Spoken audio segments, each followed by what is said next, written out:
అది నా ప్రశ్న అధ్యక్ష. ధన్యవాదాలు అధ్యక్ష. మాధవి గారు.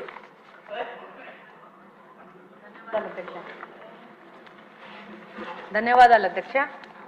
అధ్యక్ష, గతంలో మనం చూసేవాళ్ళం సంఘ విద్రోహ శక్తులు అంటే ఏదో బయటి దేశాల నుంచి వచ్చి ఇక్కడ టెర్రరిస్ట్ యాక్టివిటీస్ చేసి ఇక్కడ యొక్క శాంతియుత వాతావరణాన్ని మన భారతదేశం వాతావరణాన్ని డిస్టర్బ్ చేయడానికి చేసే వాళ్ళని తీవ్రవాదులు అనేవాళ్ళము, సంఘ విద్రోహ శక్తులు అనేవాళ్ళము.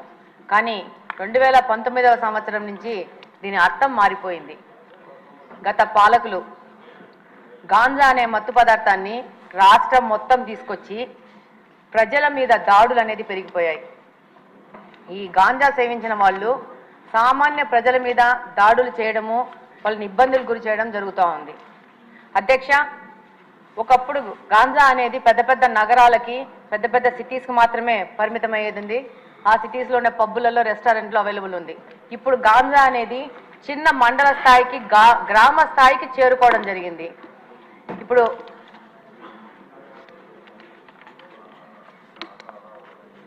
ఈరోజు మామూలుగా తిరుగుతూ ఉంటే ఈ గాంజా ఇంత ఎక్కువైపోయింది ఏమని మాట్లాడుతుంటే స్టూడెంట్స్ అడుగుతూ ఉన్నారు, మాకు గాంజా ఎక్కడ దొరుకుతుందో తెలిసినప్పుడు దీన్ని కట్టడి చేయాల్సిన పోలీసులకు తెలియదు అది ఎక్కడ దొరుకుతుందో అని చెప్పేసి. ఎంతోమంది స్టూడెంట్స్ కలిసినప్పుడు ఎలక్షన్ క్యాంపెయినింగ్లో ప్రశ్నించడం జరిగింది. అలాగనే అధ్యక్ష, ఎన్నికల ముందు కానీ ఇప్పుడు ఎన్నికల తర్వాత కానీ ఈరోజు గ్రీవెన్సెస్ కోసం మన దగ్గరకు వచ్చిన దాంట్లో దాదాపు 30-40% ఈ గాంజా మీద ఎఫెక్ట్ అయిన వాళ్లే వస్తూ ఉన్నారు. ఎలాంటి సమస్యలు అంటే మనకు సభ దృష్టికి తీసుకొస్తే ఇది ఒక తమాషా వ్యవహారం ఉంటుంది. పిల్లాడు గాంజాకి అడిక్ట్ అయ్యాడని చెప్పేసి దాంట్లో నుంచి బయటికి తీసుకురావడానికి ఏవో మాయలు మంత్రాలు అని చెప్పేసి ఎవరో సాముల్ని మీద ఆధారపడి వాళ్ళు వచ్చి వాళ్ళ ఇంట్లో ఉన్న బంగారం అంతా చూసి వీడు గాంజా మీద ఎఫెక్ట్ అవుతున్నాడు ఈ అబ్బాయి అని చెప్తే వాళ్ళు ఆ బంగారంతా దొంగతనం చేసుకుని వెళ్ళిపోతే ఆ కేసు ఇప్పటికీ కడపలో 2 టౌన్ పోలీస్ స్టేషన్లో FIR రిజిస్టర్ అయ్యింది. నిన్న 1 వీక్ బ్యాక్ కూడా సదరు మహిళ వచ్చి నాది ఏదో సమస్య తీర్చండి అని చెప్పింది. అంటే దాదాపు సామాన్య ప్రజలు ఈ గాంజా వల్ల ఎంత ఎఫెక్ట్ అయ్యారంటే అసలు ఈ 5 సంవత్సరాల్లో మిగతా సమస్యలు ఒక ఎత్తు అయితే గాంజా సమస్య అనేది ఇంకొక పెద్ద ఎత్తుకు చేరుకోయింది. అలాగనే అధ్యక్ష, ఈ గాంజా సేవించిన వాళ్ళు సామాన్య ప్రజల మీద షార్ప్ ఆబ్జెక్ట్స్, ఇందాక హోమ్ మినిస్టర్ గారు అన్నట్టు బ్లేడ్ బ్యాచ్ అంటారు, వాళ్ళు అది బ్లేడో షార్ప్ ఆబ్జెక్టో చిన్న నైఫ్లో తెలియదు కానీ ఆ గాంజా మత్తులో వాళ్ళకు అంతకు ముందు వాళ్ళతో ఏదైనా గొడవలు జరిగినా కానీ ఏమి జరిగినా కానీ ఏ విధమైన ప్రొవొకేషన్ లేకున్నా కూడా వాళ్ళని అటాక్ చేయడము, వాళ్ళ మీద దాడులు చేయడము, దాదాపు వాళ్ళకి ప్రాణం మీద ప్రమాదం వచ్చే లాగా దాడులు చేస్తూ ఉన్నారు. రంజాన్ మాసంలో కడప నియోజకవర్గంలో ఒక మసీదు నుంచి రాత్రి 11 గంటలకి నమాజు చేసుకొని బయటికి వస్తుంటే వచ్చిన పిల్లోడిని అసలు without any notice sharp object తీసుకొని కొయ్యడం జరిగింది. అబ్బాయికి దాదాపు రిప్స్లో దాదాపు 3-4 ఇంచెస్ లోపలికి వెళ్ళి హైదరాబాద్ అపోలోకి తీసుకొచ్చి దాదాపు 20 రోజులు పెట్టి దాదాపు 5-6 లక్షలు ఖర్చు అయిందని కూడా చెప్పారు.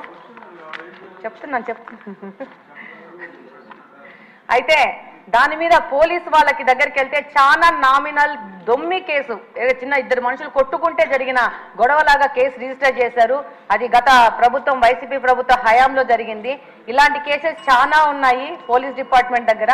వాటన్నిటిని కూడా మళ్ళీ చెక్ చేసేసి వాటిని సరైన FIR రిజిస్టర్ చేసి వాళ్ళకి న్యాయం చేయాలని కోరుకుంటున్నాను. అలాగనే ఈ గాంజా మీద ఒక స్పెషల్ టాస్క్ ఫోర్స్ ఏర్పాటు చేసి ప్రత్యేకంగా మీకు అవసరం ఉంటే నాకంత తెలియదు కాబట్టి స్పెషల్గా రిక్రూట్ చేసుకునైనా కూడా దీని మీద ముందుకు పోవాల్సిన అవసరం ఎంతగానో ఉంది. లేకపోతే సమాజం మొత్తము పాడైపోయే ప్రమాదం ఉంది.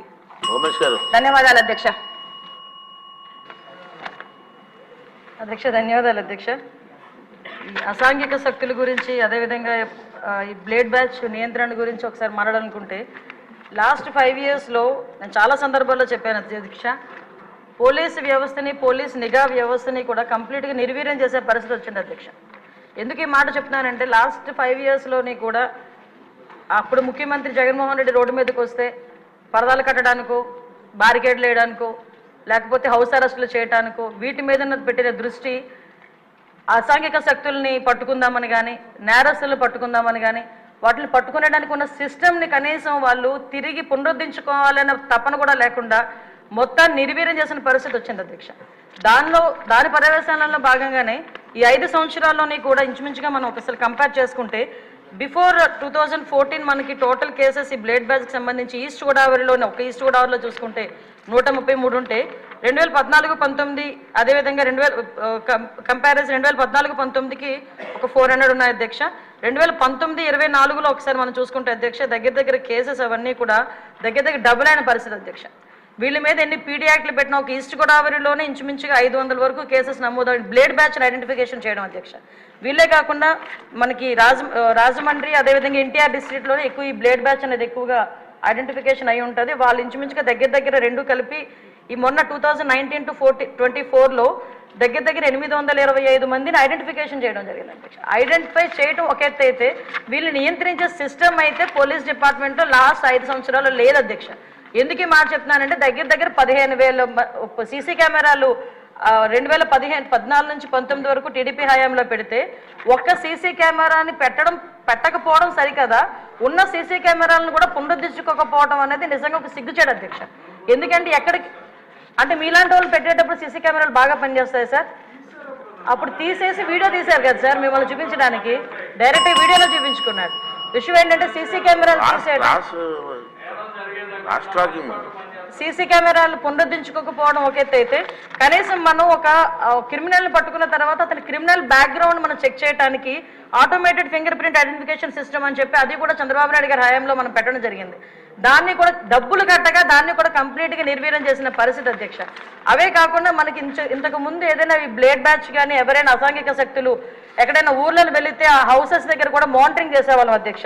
ఇంచుమించుగా వాటికి సంబంధించి LHMS అని చెప్పి దాని ద్వారా కూడా లాక్డ్ హౌసెస్ ఏదైతే ఉందో అక్కడ కూడా మానిటరింగ్ ఏర్పాటు చేసి అక్కడ సీసీ క్యామ్స్ ఏర్పాటు చేసుకుని వాళ్ళు వచ్చేటంత వరకు భద్రత కల్పించడం అంటే మామూలు మైన్యూర్ లెవెల్ వరకు కూడా పోలీసింగ్ వెళ్ళి వాళ్ళు భద్రత కల్పించే పరిస్థితులు లాస్ట్ గవర్నమెంట్లో ఉండేది.